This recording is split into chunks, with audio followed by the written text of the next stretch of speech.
Assalamualaikum warahmatullahi wabarakatuh. Jumpa lagi dengan saya di Raudhon Channel yang mengungkap rahasia dan fakta di balik sejarah. Dalam kesempatan kali ini kita akan membahas masuknya Islam di Indonesia. Topik kali ini tidak kalah menariknya karena dengan materi ini kita akan tahu bagaimana lika-liku masuknya Islam di Nusantara.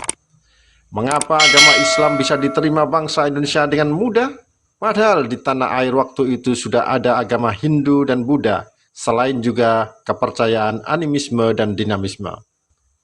Semua akan kita bahas di sini, termasuk mengungkap bagaimana bisa kerajaan-kerajaan Islam berdiri begitu saja, dan mengapa kerajaan Hindu-Buddha sepertinya hilang tanpa sisa.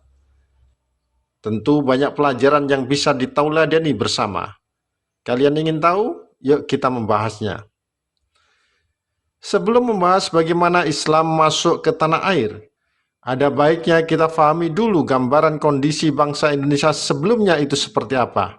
Kondisi bangsa Indonesia kala itu tidak bisa dilepaskan dari posisinya sebagai wilayah kepulauan yang menjadi salah satu bagian penghubung jalur perdagangan daratan Asia, terutama antara Cina dan India.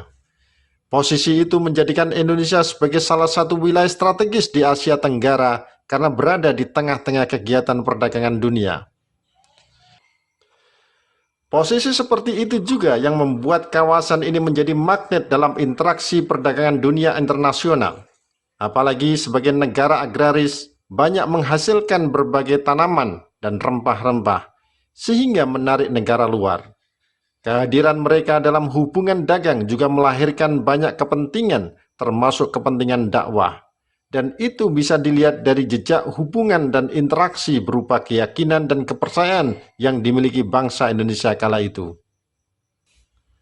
Awalnya, bangsa Indonesia hanya menganut kepercayaan animisme atau pemujaan terhadap roh leluhur, dan dinamisme atau kepercayaan pada benda-benda tertentu yang dipercaya memiliki kekuatan magis, sehingga perlu dikultuskan dan dikeramatkan.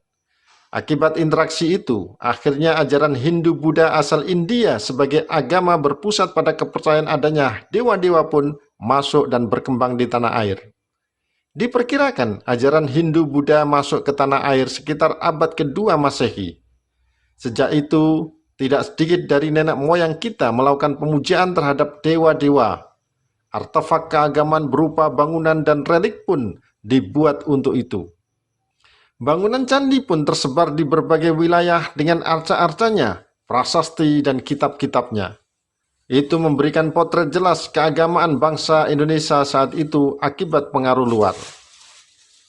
Di wilayah yang tidak tersentuh ajaran Hindu-Buddha, masyarakat masih mempertahankan keyakinan asli, animisme dan dinamisme, sebuah kepercayaan yang dipandang Islam sebagai kemusyrikan.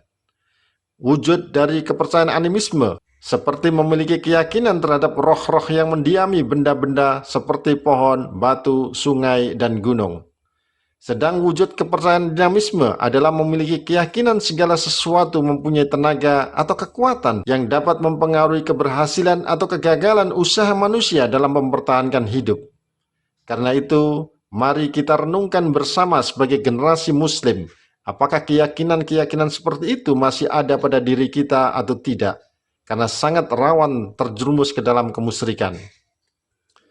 Selain keyakinan, masyarakat Indonesia juga mengenal sistem politik dan pemerintahan dari bukti-bukti berdirinya sejumlah kerajaan Hindu-Buddha.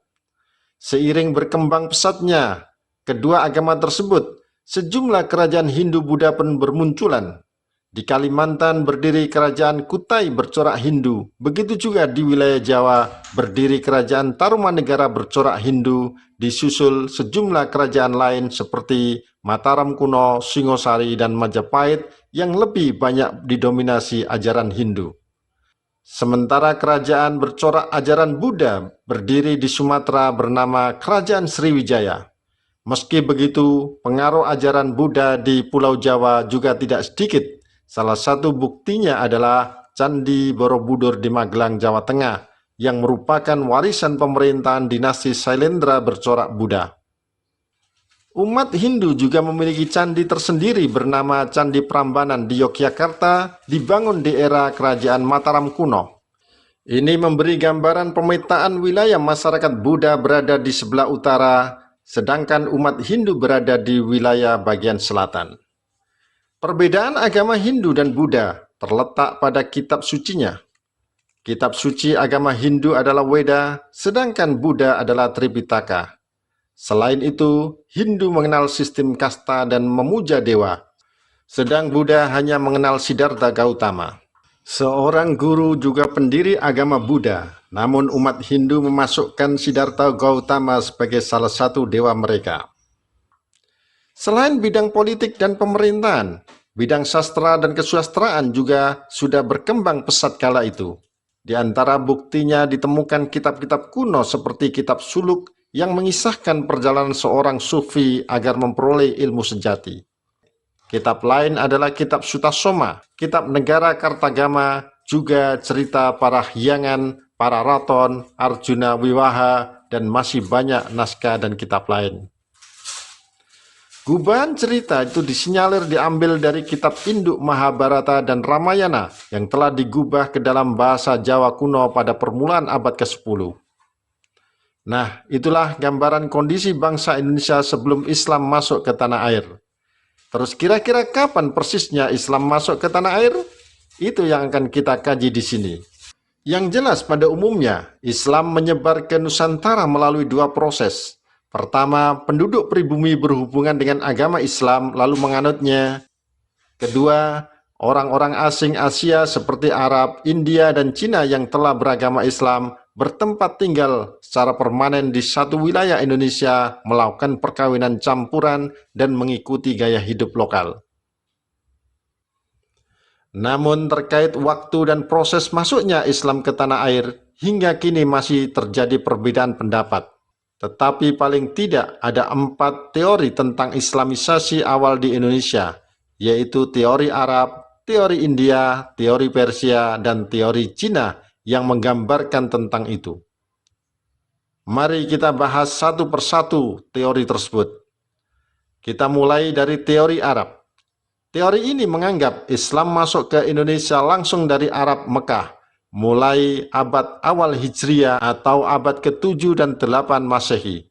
Teori ini didasarkan pada pendapat Sir Thomas Arnold, Crawford, Nieman, dan D. Hollander. Sir Thomas Arnold berpendapat bahwa pedagang Arab telah menyebarkan Islam ketika mereka menguasai secara dominan perdagangan Barat Timur sejak abad-abad awal Hijriah atau abad ke-7 dan 8 Masehi. Pendapat ini didukung banyak sejarawan, salah satunya adalah Profesor Kiai Haji Hamka. Dalam bukunya berjudul Sejarah Umat Islam, Profesor Hamka berpendapat, selain alasan kesamaan madhab Syafi'i, gelar raja-raja kerajaan Samudra Pasai, kerajaan Islam pertama adalah Al-Malik, bukan gelar Syah atau Khan seperti gelar raja kerajaan Persia dan India. Itu menjadi bukti bahwa Islam langsung datang dari Arab abad pertama Hijriah. Ditambah bukti jalur perdagangan internasional melalui Selat Malaka sudah dimulai menghubungkan dinasti Tang di Cina Asia Timur, Sriwijaya di Asia Tenggara, dan Bani Umayyah di Asia Barat. Menurut Hamka, berdasarkan naskah kuno Tiongkok, sekitar tahun 625 Masehi telah ada sebuah perkampungan Arab Islam di pesisir Sumatera Barat, tepatnya di daerah Badrus. Sebagian dari mereka melakukan perkawinan dengan wanita lokal. Komunitas Arab ini disebutnya sebagai komunitas Tasi dan Pose. Mereka adalah para pedagang yang telah lama menjalin hubungan dagang dengan kerajaan Sriwijaya. Karena demi hubungan perdagangan itulah kemudian kerajaan Sriwijaya memberikan daerah khusus untuk mereka. Dan itu semakin dikuatkan dengan catatan Marco Polo, seorang penjelajah dari Venesia saat singgah di Pasai tahun 1292 Masehi, juga mengungkapkan telah banyak orang Arab menyebarkan Islam di Nusantara. Begitu juga dengan Ibnu Battutoh, seorang pengembara Muslim dari Maroko, dalam catatan perjalanannya berjudul Ar-Rihla mengungkapkan, ketika singgah di Aceh tahun 1345 Masehi, telah tersebar penganut madhab Syafi'i. Kesaksian Marco Polo dan Ibnu Battutoh itu sekaligus mementahkan pendapat kalau agama Islam baru masuk ke tanah air abad ke-13 Masehi. Sejarawan lain mendukung teori Arab adalah Uka Chandra Sasmita, Ahmad Hazmi, dan Azumardi Azra. Bahkan Azumardi menambahkan tradisi duduk bersila merupakan tradisi bangsa Arab atau Persia yang kini menjadi tradisi bangsa Indonesia. Di samping alasan di atas, makam Fatimah binti Maimun di Leran, Gresik, Jawa Timur makin menguatkan teori ini. Fatimah binti Maimun bin Hibatullah merupakan perempuan beragama Islam yang wafat pada hari Jumat 7 Rajab tahun 475 Hijriah atau bertepatan dengan 2 Desember tahun 1082 Masehi. Menurut Azumardi, Islam datang di Indonesia abad ke-7, namun baru dianut secara terbatas oleh para pedagang Arab dan baru mulai tersebar dan dianut oleh masyarakat Indonesia abad ke-12 Masehi, disebarkan para sufi pengembara asal Arab. Alasan ini dikuatkan oleh corak Islam awal dianut masyarakat Indonesia adalah Islam bercorak sufistik, karena di era Daulah Abbasiyah muncul sufi-sufi pengembara bertujuan menyebarkan Islam tanpa pamrih. Maka sufi-sufi inilah disinyalir datang menyebarkan Islam di Indonesia. Berikutnya adalah teori India. Teori ini menyatakan bahwa Islam baru masuk ke Nusantara sekitar abad ke-13 Masehi di bawah pedagang dari India. Teori ini dikemukakan Pisnapel, Makwiti, Fatimi, dan Snok Hurgrons, seorang orientalis Belanda yang meneliti tentang Islam di Indonesia. Snok Hurgrons menyatakan bahwa agama Islam baru masuk ke Nusantara abad ke-13 Masehi di bawah para pedagang dari Cambay, Gujarat, India.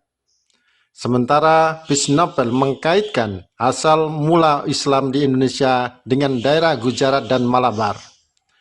Menurutnya, orang-orang Arab bermadhab Syafi'i yang bermigrasi dan menetap di wilayah India yang membawa Islam ke Nusantara.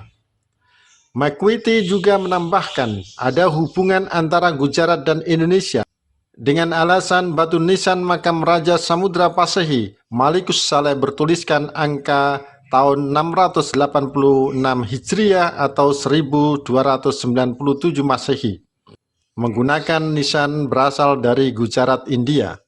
Selain itu, batu nisan di makam Maulana Malik Ibrahim di Gresik, Jawa Timur juga memiliki persamaan dengan batu nisan di Cambay, Gujarat, India. Berikutnya adalah teori Persia. Teori ini dikemukakan sejarawan Husein Jayadiningrat. Teori ini menyatakan bahwa Islam masuk ke Nusantara abad ke-13 Masehi di Sumatera berpusat di Samudra Pasai. Teori Persia ini lebih menitik beratkan tinjauannya pada aspek persamaan kebudayaan di kalangan masyarakat Islam Indonesia dengan Persia. Bukti-bukti persamaan tersebut diantaranya adanya peringatan 10 Muharram atau Asyura atas meninggalnya Husain, cucu Rasulullah SAW, yang sangat dijunjung kaum muslim Syiah di Persia. Di Sumatera Barat, peringatan itu disebut upacara Keranda Tabut, sedang di Pulau Jawa ditandai pembuatan bubur suro. Adanya kesamaan konsep ajaran sufisme dianut Syekh Siti Jenar dengan Al-Halaj, seorang sufi besar dari Persia. Penggunaan istilah bahasa Persia dalam sistem mengeja huruf Arab untuk tanda-tanda bunyi harokat. Adanya persamaan batu nisan Maulana Malik Ibrahim di Gresik dan Malikus Saleh di Pasai yang memiliki kemiripan dengan nisan di Persia. Dan terakhir adalah teori Cina. Teori ini menyatakan bahwa Islam datang ke Indonesia dari para perantau Cina. Menurut teori ini, orang Cina telah berhubungan dengan masyarakat Indonesia jauh sebelum Islam dikenal di Indonesia. Pada masa Hindu-Buddha, etnis Cina berbaur dengan penduduk lokal terutama melalui kontak dagang. Bahkan ajaran Islam telah sampai di Cina abad ke-7 Masehi. Dari Cinalah Islam lebih dulu masuk, baru merembet ke wilayah Indonesia. Sumanto Al-Qurtubi dalam bukunya Arus Cina Indonesia Jawa menyatakan bahwa menurut kronik atau sumber luar negeri pada masa dinasti Tang di daerah Kanton, Zhengzhou, Guangzhou, dan pesisir Cina bagian selatan telah terdapat sejumlah pemukiman muslim. Teori Cina didasarkan pada sumber luar negeri atau kronik maupun lokal atau babat dan hikayat. Bahkan menurut sejumlah sumber lokal tersebut ditulis bahwa Raja Islam pertama di Jawa, yakni Raden Fata dari Bintoro, Demak, merupakan keturunan Cina. Ibunya disebut dari Campa, Cina bagian selatan, sekarang termasuk Vietnam. Lepas dari mana yang benar dari keempat teori ini, bahwa Islam menyebar ke tanah air adalah fakta tak terbantahkan. Masuknya Islam ke Indonesia tanpa ada kekerasan dilakukan dengan hikmah dan nasihat yang baik. Dan biar makin jelas diketahui bagaimana proses Islamisasi di Indonesia dari keempat teori tersebut, mari kita bersama memperjelas proses masuknya Islam di tanah air. Dalam buku Sejarah Peradaban Islam karya Siti Maimunah disebutkan, ada 3 tahap proses Islamisasi di Indonesia menurut Hasan Mu'arif Ambari. Pertama, tahap kehadiran pedagang Muslim. Pada tahap ini, para pedagang berdatangan ke tanah air melakukan interaksi dengan masyarakat setempat, bahkan tak sedikit melakukan hubungan perkawinan dan membangun perkampungan seperti terlihat di perkampungan komunitas Arab Tasi dan Pose di pantai barat Sumatera, wilayah Kerajaan Sriwijaya. Begitu juga pemukiman di Leran Gresik, dekat makam Fatimah binti Maimun, sesuai laporan penelitian arkeologi di daerah tersebut kala itu merupakan pemukiman perkotaan dan perdagangan. Pada masa itu, para pedagang Muslim memiliki status sosial lebih tinggi dan unggul daripada kebanyakan masyarakat pribumi. Hal ini berakibat penduduk pribumi, terutama putri-putri bangsawan, tertarik ingin menjadi istri dari para pedagang. Sebelum menikah, mereka diminta masuk Islam terlebih dahulu. Setelah mempunyai keturunan, lingkungan mereka makin meluas hingga akhirnya muncul kampung-kampung, daerah-daerah, hingga kerajaan-kerajaan Islam. Jalur perkawinan ini lebih menguntungkan dan lebih mempercepat penyebaran Islam. Sebab bila terjadi perkawinan antara anak bangsawan, raja, ataupun adipati, maka keislaman mereka akan diikuti masyarakat sehingga turut mempercepat proses Islamisasi karena mereka adalah orang-orang yang punya kekuasaan dan pengaruh sosial kuat. Beberapa contoh pernikahan dilakukan ulama dengan putri bangsawan, antara lain Maulana Ishaq menikahi putri Raja Blambangan, dikaruniai putra bernama Sunan Giri. Begitu juga dengan Syarif Abdullah yang menikah dengan putri Prabu Siliwangi yang melahirkan Sunan Gunung Jati. Tahap kedua, terbentuknya kerajaan Islam. Pada fase ini ditandai dengan munculnya pusat-pusat kerajaan Islam. Ditemukannya makam Malikus Saleh terletak di Kecamatan Samudra di Aceh Utara dengan angka tahun 1297 Masehi merupakan bukti jelas adanya kerajaan Islam di Pasai. Historiografi tradisional lokal, hikayat raja-raja Pasai, dan sejarah Melayu Malik menyebutkan penguasa pertama kerajaan Samudra Pasai adalah Malikus Saleh. Namun referensi lain menyebutkan sebelum Pasai berdiri, sudah ada kerajaan Islam Perlak di Aceh Timur berdiri tahun 840 Masehi. Akhir abad ke-15 Masehi dan permulaan abad ke-16 Masehi, pusat-pusat perdagangan di pesisir utara seperti Gresik, Demak, Cirebon, dan Banten telah menunjukkan kegiatan keagamaan dilakukan para wali di Jawa. Lalu abad ke-16 Masehi muncul kekuatan politik dengan adanya kerajaan Demak sebagai penguasa Islam pertama di Jawa berhasil menggulingkan kerajaan Majapahit. Kemudian dilanjut kerajaan Pajang dan Mataram dapat mengembangkan Islam ke sejumlah daerah penting di Jawa, bahkan di luar Jawa, seperti ke Banjarmasin, Itu, Ternate, Tidore, dan Lombok sebagaimana dibahas di video sebelumnya. Ketiga, tahap pelembagaan Islam. Pada fase ini, penyebaran Islam sudah terlembagakan, bahkan para pemangku kerajaan berguru ke pusat pendidikan Islam seperti Raja Ternate Zainal Abidin berguru ke Sunan Giri Gresik. Dengan begitu, agama Islam yang awalnya berpusat di Pasai dan pesisir Aceh, Sumatera, mulai menyebar ke segala penjuru seperti ke Semenanjung Malaka, Demak, Gresik, Banjarmasin, dan Lombok. Islam juga masuk ke Sulawesi di bawah datuk dari Kota Tengah Minangkabau, yakni Datuk Ri Bandang, Datuk Fatimang, dan Datuk Ri Tiro. Dan Islam pun secara resmi diterima Raja Goa Talo pada 22 September tahun 1605 Masehi.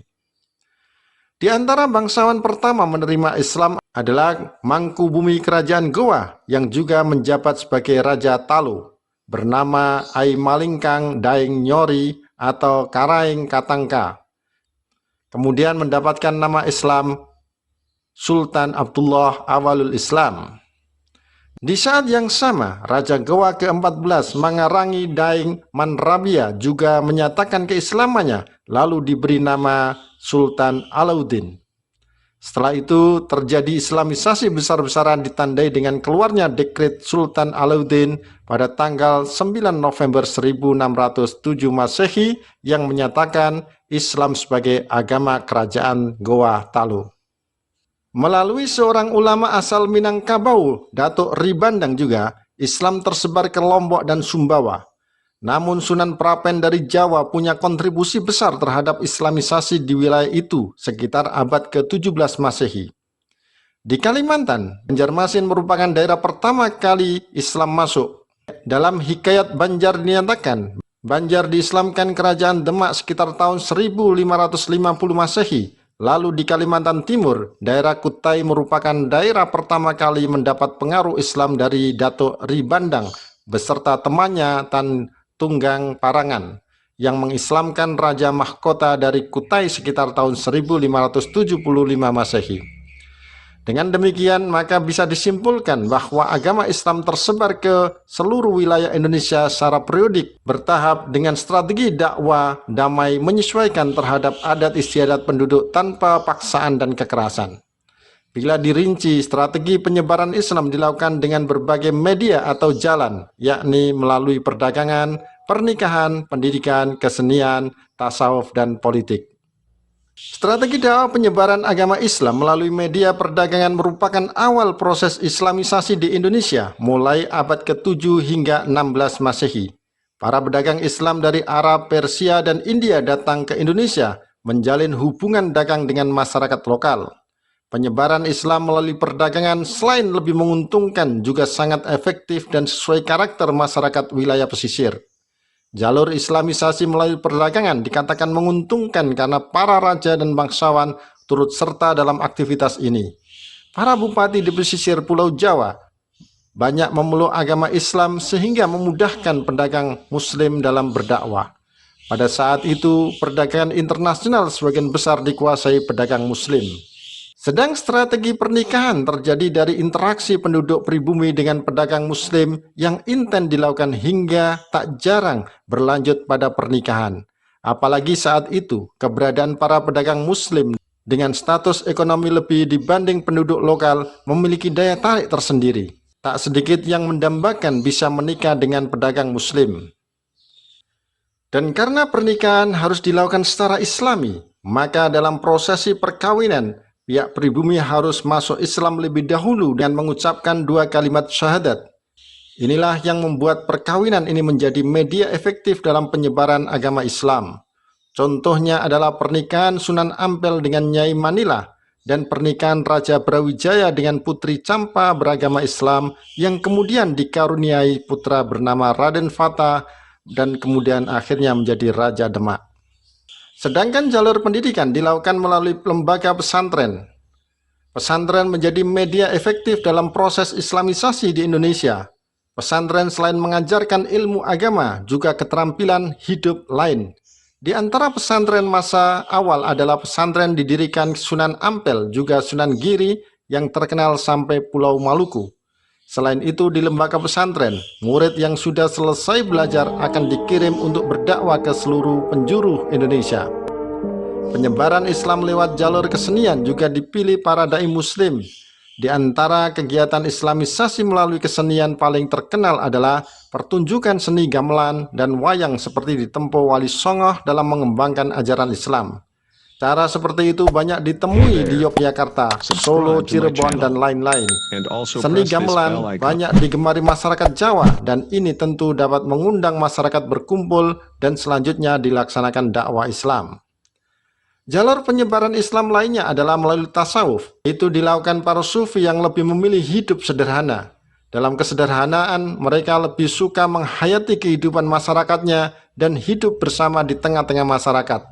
Interaksi itulah yang akhirnya mengesankan Islam sangat terbuka sehingga penyiaran ajaran Islam dapat dilakukan oleh setiap orang Islam. Nah, strategi penyebaran Islam terakhir adalah jalur politik dilakukan bertahap dan berkesinambungan antara penguasa dan pemerintahan. Setelah penguasa dan rajanya masuk Islam, hampir pasti rakyatnya masuk Islam. Dengan 6 strategi dakwah inilah menyebabkan agama Islam mudah diterima. Faktor lain adalah agama Islam sendiri memberikan penghargaan pada sesama manusia dengan tidak membedakan harkat, derajat, dan martabat. Jauh berbeda dengan agama Hindu-Buddha yang sebelumnya dianut masyarakat mayoritas. Demikian penjelasannya, semoga bermanfaat. Wassalamualaikum warahmatullahi wabarakatuh.